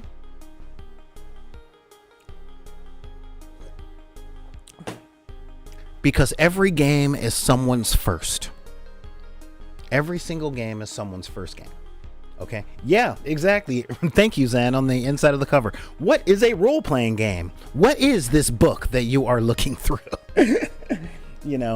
Not assuming that you bought it, but you're looking through this. And if you're looking through this page, let me explain to you what I am. And, but most people get caught up on this. Well, it's a basic thing. I know it. And that's because they're not giving themselves the credit that they deserve. Most of the time, because they're not used to giving themselves credit. Most of the time we hear how we're lacking, and we're very rarely, if ever, congratulated on how far we come. Okay. So when it comes down to jargon and brand loyalty and stuff like that, a lot of folks get caught up in the lexicon of certain brands. Now, this is very easy, and this is something that I'm learning, especially now that I've been in the Warhammer 40K sphere for a couple of years. Okay. Because if ever you go to a space of a bunch of people that do the same thing, good luck catching up, guys. Really, good luck catching up. If you're in a D&D space and they start talking about bonuses and dice rolls and spell combinations and all that stuff, all right, it's a lot to catch up with. And a good amount of the times,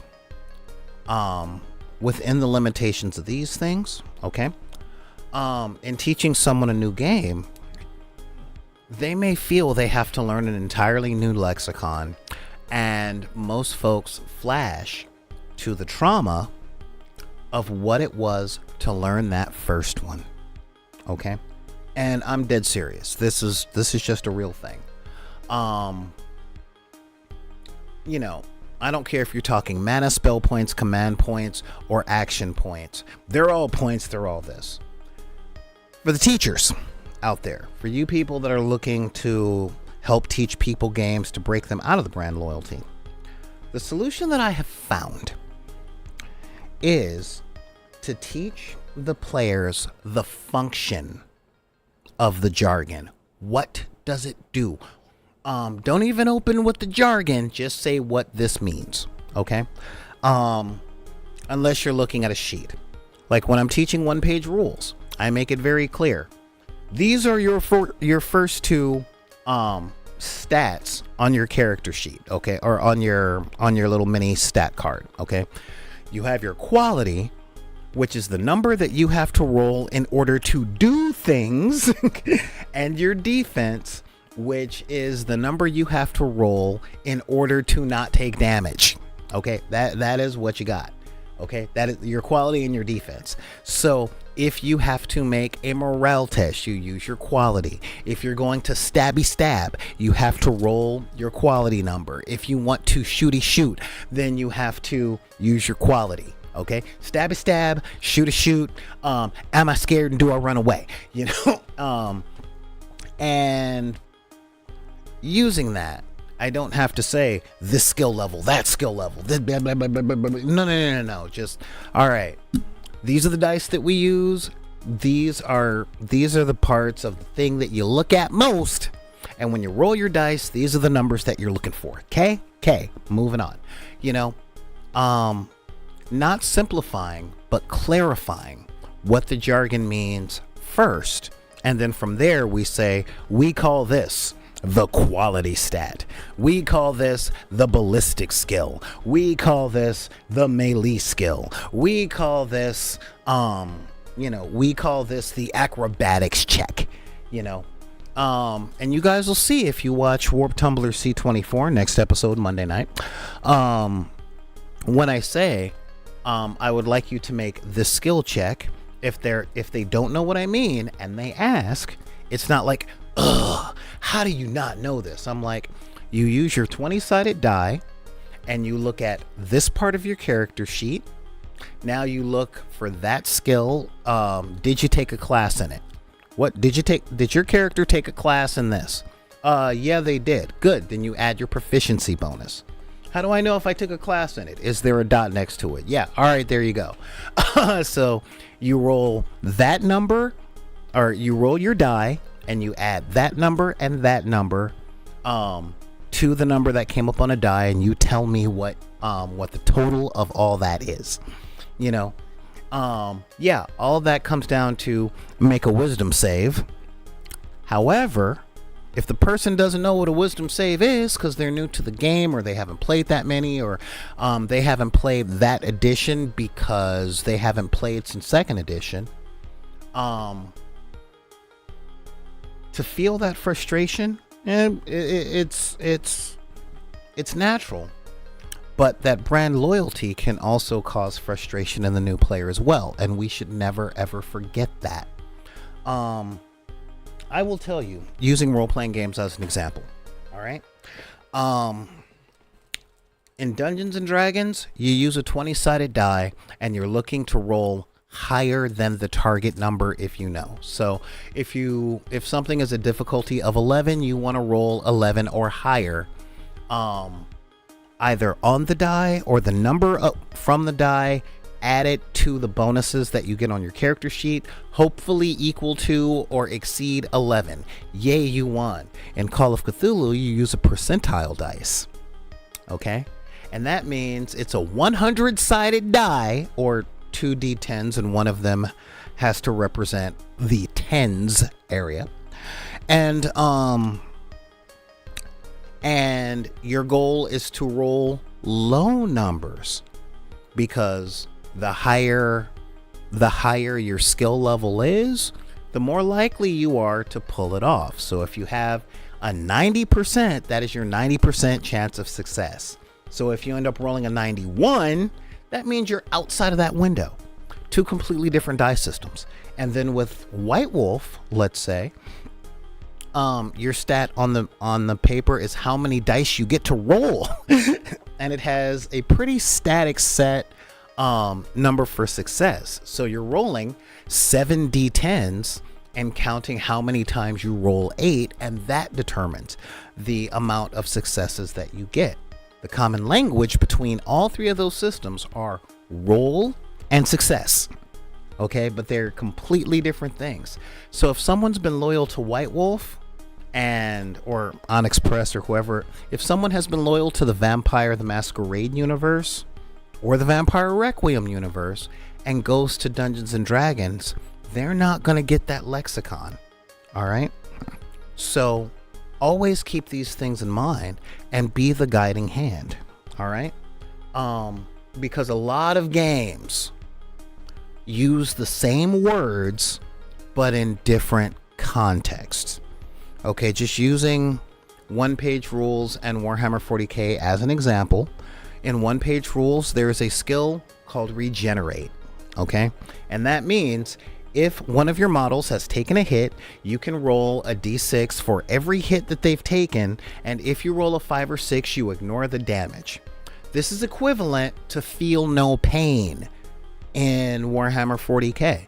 So when I'm talking to Warhammer 40k players, I know a little bit of their lexicon and I can do a little bit of crossover. They're like, what does regen do? It's a 5-up, feel no pain. Oh, okay, thanks. That's about it. But never with the brand loyalty to do I go, how do you not know this? It's basic. How do they not know this? Because they are learning it right now. And if you're in Western civilization, and I'm talking from the UK all the way to Hawaii, if you're going east to west, there has been over the past few decades a cultivation of an idea that if you are ignorant, and the definition of ignorant is not having the knowledge of, but if you're ignorant in any way, then you yourself is terrible. And I'm telling you right now that that's not true, because no one was born knowing everything. Okay, if they were, we wouldn't spend 18 years of our life in school. And most of us wouldn't be in tens of thousands of dollars of college debt. Okay, we would be masters of every field and every nuance even before it is created. Okay, you see how silly that sounds? you see how silly that sounds? Yeah. But most people who think this or use this in common vernacular do it out of habit, and the habit is built on the idea of being told that they are less than, either in a roundabout way or in a direct way. And that's just not true. You know, it's just not true. I can do a lot of things. I can't draw. Do I suck at music because I can't draw? No. Do I suck at engineering because I can't draw? A little bit, because drawing is an important part of engineering. However, it's not a deciding factor on whether or not I understand how machines work. You know, do I suck at filmmaking because I can't draw? Martin Scorsese movies are storyboarded with stick figures. So yeah, you know, it's a thing. So the real talk, the very real talk, guys, that I'm bringing you guys in when it comes to brand loyalty and stuff like that, is that the overall mind prison of the limitations of brand loyalty are based on things that are not born intrinsically true. Okay? There are hundreds of games out there to play. Some of them are not some people's taste. Okay? When I tried playing Wild West Exodus, I couldn't get anyone to play with me because of their depiction of Native Americans. Fair. Okay? Is it a good system? Is it a bad system? I don't know. I didn't play enough games to actually get a thing out there. But you know what? It has a community, so there must be something to it. And that's the big thing. There must be something to it. The thing got published, so there must be something to it. And if we take each game, either each brand or each game, as an entity in and of itself, and look at it for what it is versus for what we think it should be or for what it isn't, we may just find something good. Okay, this is one of the reasons I play so many games, because there's something good in everything that gets published. A lot of people that I know personally are obstinate and out to prove that they're not stupid by proving that they're smarter than everyone else. I'm not their therapist, but some of them very much need them. All right. But one thing about that is that a lot of them are unhappy. But in order to be happy with what we're doing, we play the games for the reasons that we play the games, and we have our ways of enjoying stuff. But if we get caught on the culture that cultivated the loyalty and make that the only criteria or the most important criteria for enjoying stuff, we are going to cut our probability of enjoyment massively. Okay? Massively. As you guys know, I love children.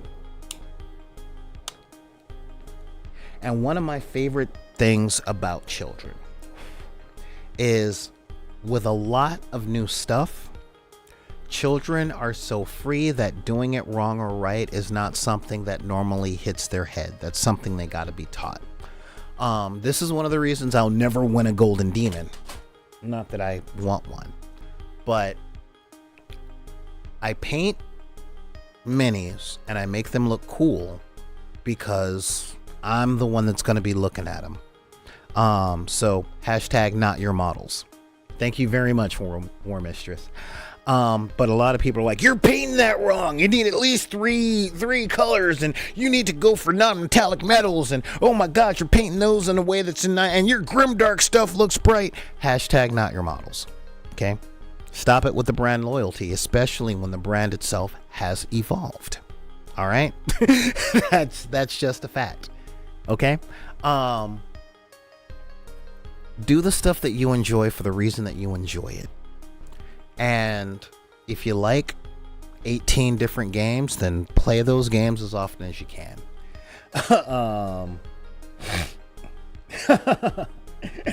I am the person that paints my style best.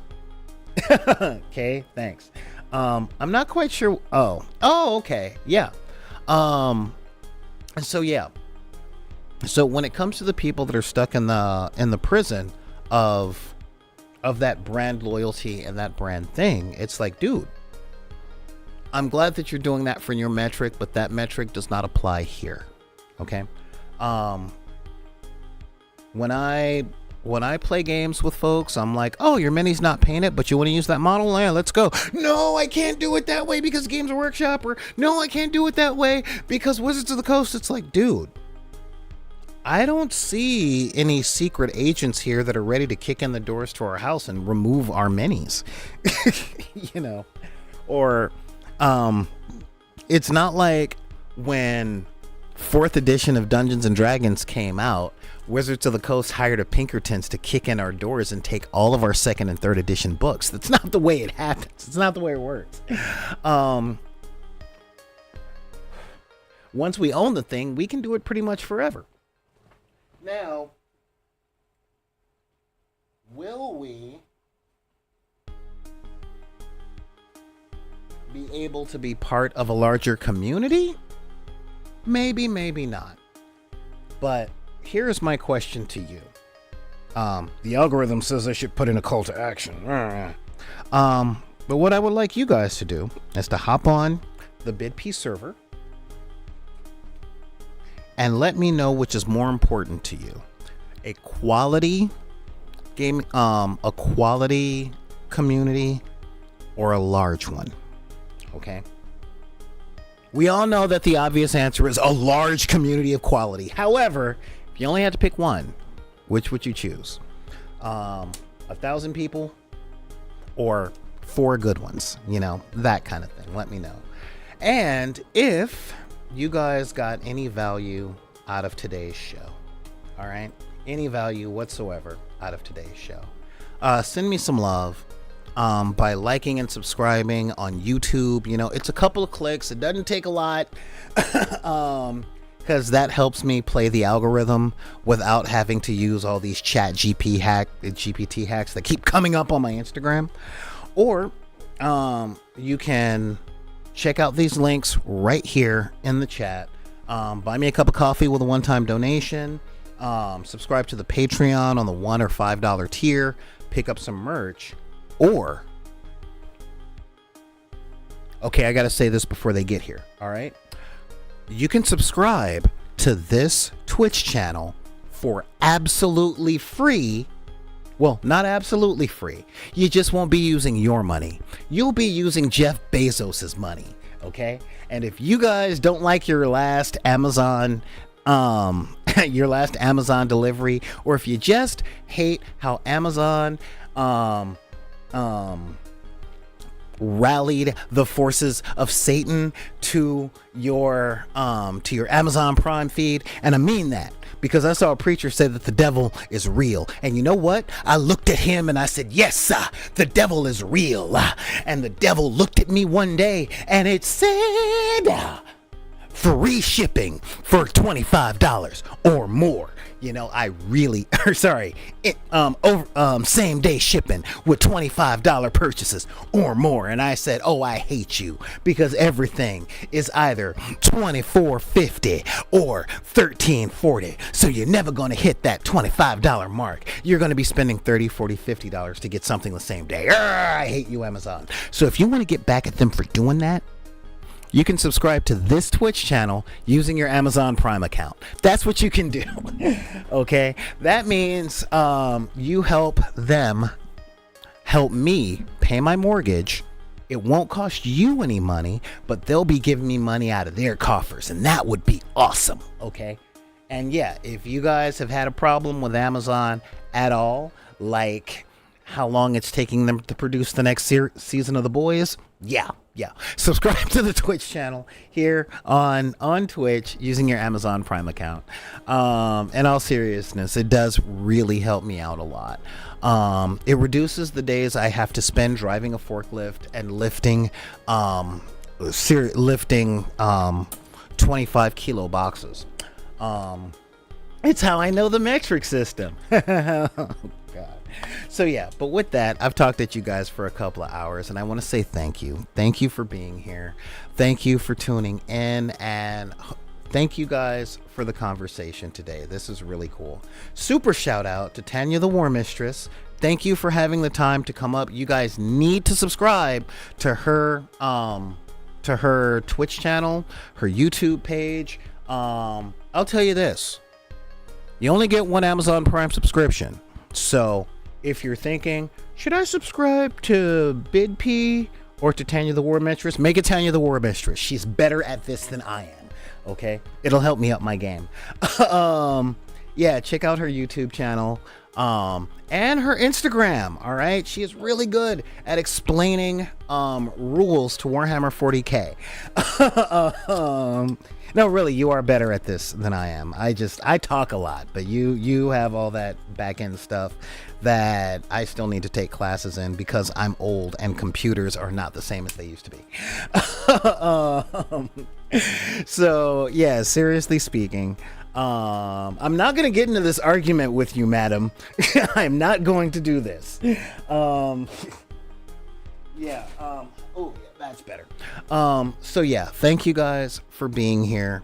Um, and remember, all the stuff we do because work sucks most of the time. And what are we spending our money on if not to enjoy our lives? Okay. There is stuff over survival, which is why you guys are here. Okay. Role-playing games, comics, movies, minis, all that other stuff. Just to do the thing. But what I will say is, if you want to get into this stuff and you want to do this stuff, and somebody looks at you and says that you can't do it, or they're surprised that you do it based on your race, religion, creed, gender identity, sexual orientation, disability, neurodivergency, or your budget, because if you've ever been to a trailer park, you've been walking distance from the hood, and vice versa. You can look at those people and tell them to put those cards back in the deck. And if you guys have any questions or comments, all right, any questions or comments, or just looking at me saying, you know what, this old man is wrong, this guy is crazy, it's super simple. All you got to do is pull up your email and type in backinthedeck@gmail.com. That's BACKINTHEDECK@gmail.com. You can also reach out to me at on the social medias. Just look for Back in the Deck. Unless you're on the Clock app, then look up BidP. That's at BIDPY. And if you are still on that wretched hive of scum and villainy known as Facebook, and let's be real, you know you are. Okay, you haven't deleted your account, you're there. Then join the group Deckers on the Book. That really helps us talk to each other, show pictures and stuff of what we're doing, get stuff out there to our older relatives who may have like 10 or 11-year-olds that are just getting into the hobby, and we can make life for them a lot easier than it was for us. And of course, you guys can also join the Discord, okay? And our Discord is fun and awesome. I literally just got the ability to put videos on the Discord, and that makes me smile so hard. And I mean really, really, really hard. I can finally put up videos so that I have another thing to do on the social medias. The link is right there in the chat. So thank you guys for being here, and we will see you next time on the dark side of the room.